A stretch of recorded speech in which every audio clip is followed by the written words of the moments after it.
గొప్ప వ్యక్తి తెలుగు విశ్వవిద్యాలయం పేరు పొట్టి శ్రీరామ్ గారి పేరుంటే ఆయన ఆంధ్ర రాయలసీమ అని చెప్పి మన రాష్ట్ర సురవరం ప్రతాప్ రెడ్డి గారి పేరు పెట్టి నిజంగా సురవరం ప్రతాప్ రెడ్డి చాలా గొప్ప వ్యక్తి, గొప్ప రచయిత. నిజంగా ఎక్కడున్నా ఆయనే బాధపడుతుంది. రేవంత్ రెడ్డి గారిని నా పేరు పెడతారా అని చెప్పి ఆయనే బాధపడతాడు. నేను ఏమంటున్నా రేవంత్ రెడ్డి గారిని మనం అంత అంటున్నాం కదా, ఎన్టీ రామారావు చాలా గొప్ప వ్యక్తి.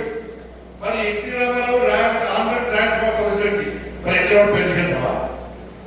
కాసు బ్రహ్మానంద రెడ్డి ఆకాశ సంవత్సరం వ్యక్తి, ఆయన స్టేట్ పేరు చేస్తావా? నీలం సంజయ్ రెడ్డి గారు ఆ తెలంగాణ వ్యక్తికి కాదు, తెలంగాణ ఉద్యమం లేదు. ఆ సమయంలో ఆయన మద్రాసులో ఉన్నటువంటి ఆంధ్ర రాష్ట్రాన్ని వేడి గారు మాత్రమే చెప్పాడు. ఇవాళ అటువంటి గొప్ప వ్యక్తి ఆర్య వయసులకే కాదు, ఆర్య వయసులో ఆరాధ్య దైవంగా భావించినటువంటి పొట్టి శ్రీరామ్ గారు ఒక స్వాతంత్ర సమరయోధుడు, స్వాతంత్ర్యం కోసం జైలుకున్న వ్యక్తి. కేసీఆర్ కుటుంబాన్ని జైలు అనలేదా? మరి ఏమైంది? నిజంగా భారతీయ జనతా పార్టీ ప్రభుత్వం వచ్చేది కేసీఆర్ కుటుంబం ఒక్క కూడా బయటపడ్డా, అంత జైలు.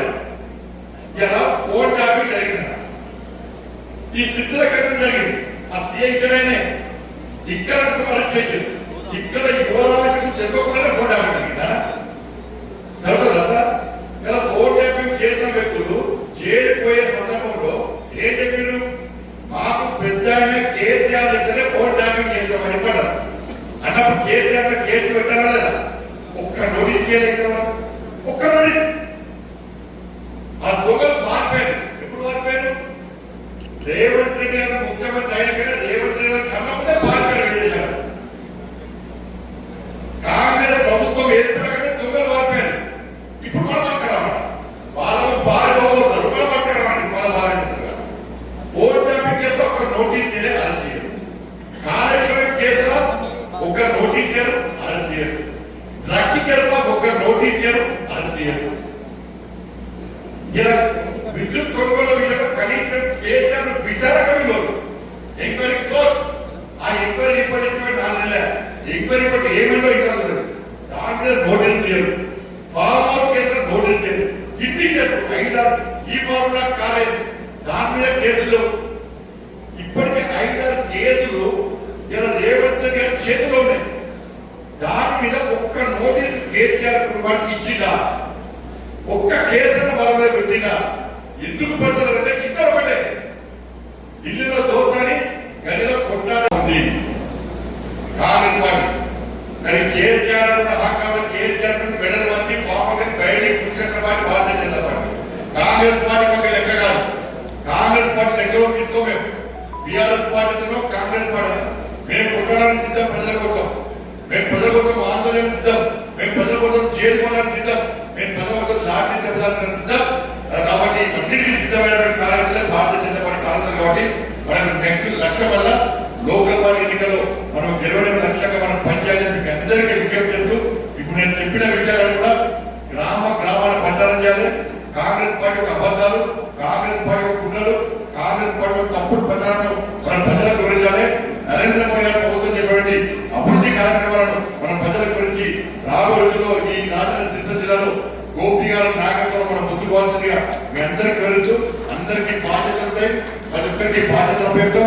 ప్రతి నాయకుడికి ఏదో ఒక పార్టీ బాధ్యత ఉంటుంది. అందరూ కలిసిమెలిసి ముందుకు సాగాల్సిందిగా మీ అందరికీ విజ్ఞప్తి చేస్తూ ఇంతమంది కార్యక్రమానికి వచ్చేసి మీ అందరూ కూడా పార్టీగా మిత్రులు కూడా హృదయపూర్వక ధన్యవాదాలు చేస్తూ ముగిస్తున్న భారత్ మాతాకి సంవత్సరానికి గెలవబోతున్నాం. మనం అందరం కలిసినాం కాబట్టి బీఆర్ఎస్ అరాచకాలకు వ్యతిరేకంగా పోలీసులు ఎంత ఇబ్బంది పెట్టినా కూడా ఇప్పుడు ఫైట్ చేస్తాం. మన మీద కేసులున్నా ఫైట్ చేస్తాం. అంత హీరోల పార్టీ భారతీయ జనతా పార్టీ రాజకీయ స్థితిరారు. కానీ ఈ వాతావరణాన్ని మనం కాపాడుకోవాల్సిన బాధ్యత. ఈ వాతావరణాన్ని చెరగొట్టే ప్రయత్నం చేస్తే ఎవరో ఒకరో ఇద్దరు చెరగొట్టే ప్రయత్నం చేస్తే కంపల్సరీ చర్యలు తేవాలి. బండి సంజయ్ లేకుండా పార్టీ నడుస్తుంది. బండి సంజయ్ పార్టీ వల్ల బండి సంజయ్ గుర్తింపు వచ్చింది కాబట్టి బండి సంజయ్ మొక్క సెంటర్ బండి సంజయ్ కుక్క దగ్గర రాసిపెట్టుకోవాలి. పార్టీ మెడల్, పార్టీ జెండా, పార్టీ కండువా మెడల్ లేకుంటే భారతీయ జనతా పార్టీ లేకుంటే బండి సంజయ్ కొట్టే కాదు. ఇది ప్రతి భారతీయ జనతా పార్టీ పరిస్థితి కాంగ్రెస్ పరిస్థితి. అప్పుడు నేనున్నా, నేను లేకుండా పార్టీ లేదు. నేనే ఇక్కడ పార్టీ స్థాపించిన, నేనే సీనియర్, నేనే జూనియర్, నేనే మీకు ఎప్పుడు ఏమన్నా రాష్ట్ర పార్టీ వల్లనే నాకు గుర్తింపు తప్ప పార్టీకి మన వల్ల గుర్తింపు రాదు. పార్టీకి మన వల్ల గుర్తింపు రాదు, పార్టీ వల్ల గుర్తింపు వస్తుంది. బండి సంజయ్ ఎట్లా కలిసిండు ఎంపీగా? నరేంద్ర మోడీ గారు టికెట్ ఇస్తే భారతీయ జనతా పార్టీ సింబల్ కమలం పువ్వు గుర్తు బీఫామ్ ఇస్తే ఇక్కడ ఉన్న భారతీయ జనతా పార్టీ కార్యకర్తలు కమలం పువ్వు గుర్తు కోసం పనిచేసింది, బండి సంజయ్ కోసం పనిచేయలేదు.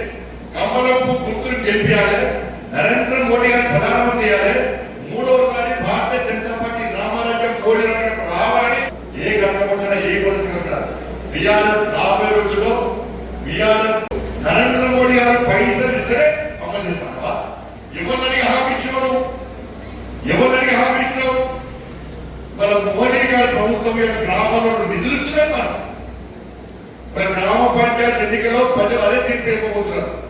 గ్రామ పంచాయతీ ఎన్నికల్లో ఇలా మా గ్రామానికి సడక్ యోజన ద్వారా రోడ్లు వచ్చినాయి, మా గ్రామానికి ప్రభుత్వం వచ్చింది నరేంద్ర మోడీ గారి పైసలతోనే, మా గ్రామంలో టాయిలెట్ కట్టింది నరేంద్ర మోడీ గారి ప్రభుత్వమే, మా గ్రామంలో శ్మశాన వాటిక కట్టింది నరేంద్ర మోడీ గారి ప్రభుత్వమే, మా గ్రామంలో పేదలకు బియ్యం వచ్చేది నరేంద్ర మోడీ గారి ప్రభుత్వమే, మా గ్రామంలో స్టేటర్లు ఇచ్చేది నరేంద్ర మోడీ గారి ప్రభుత్వం వల్లనే, మా గ్రామంలో లైట్లు వచ్చినాయి నరేంద్ర మోడీ గారి ప్రభుత్వం వల్లనే, మా గ్రామంలో ఇంతో అభివృద్ధి జరిగిందంటే కేవలం నరేంద్ర మోడీ గారి ప్రభుత్వం వల్లనే. కాబట్టి మేము గ్రామ పంచాయతీ ఎన్నికల్లో భారతీయ జనతా పార్టీ అభ్యర్థులను మాత్రమే గెలిపిస్తామని చెప్పి ఇలా గ్రామాల్లో కార్యకర్తలు ప్రజలందరూ సిద్ధంగా ఉన్నారు. కాబట్టి ఇలా స్థానిక సంస్థలు ఎన్నికలు జరపడానికి కాంగ్రెస్ పార్టీ భయపడుతున్నది. కాంగ్రెస్ పార్టీ గ్రామంలో రోడ్లు ఇచ్చిందా, మోర్లు కట్టించిందా, చెట్టు నాటిందా, బియ్యం ఇస్తుందా, పెన్షన్ ఇస్తుందా, ఒక రేషన్ కార్డు ఇచ్చిందా? ఏ బియ్యం ఎన్నికల్లో ఏ ఒక్క పెట్టుకుని కాంగ్రెస్ పార్టీ పోటీ చేస్తుంది? కేంద్రం ఏమి ఇచ్చిందంటే చెప్తున్నాం, బాధ్యత చెప్తున్నాం ఏమి ఇచ్చిందో. ఇలా రాష్ట్రం ఏమి ఇచ్చిందంటే చెప్పని స్థితిలో కాంగ్రెస్ పార్టీ ఉంది. కిషన్ రెడ్డి గారు సవాల్ చేసిన, నేను సవాల్ చేసిన, కేంద్రము తెలంగాణ రాష్ట్రానికి ఏమి ఇచ్చిందో చర్చకు సిద్ధమని చెప్పి కిషన్ రెడ్డి చెప్పారు. మరి తెలంగాణ రాష్ట్రం ఏమి ఇచ్చిందో గ్రామాల వారిగా, మండలాల వారిగా, జిల్లాల వారిగా చెప్పడానికి కాంగ్రెస్ పార్టీ సిద్ధమా?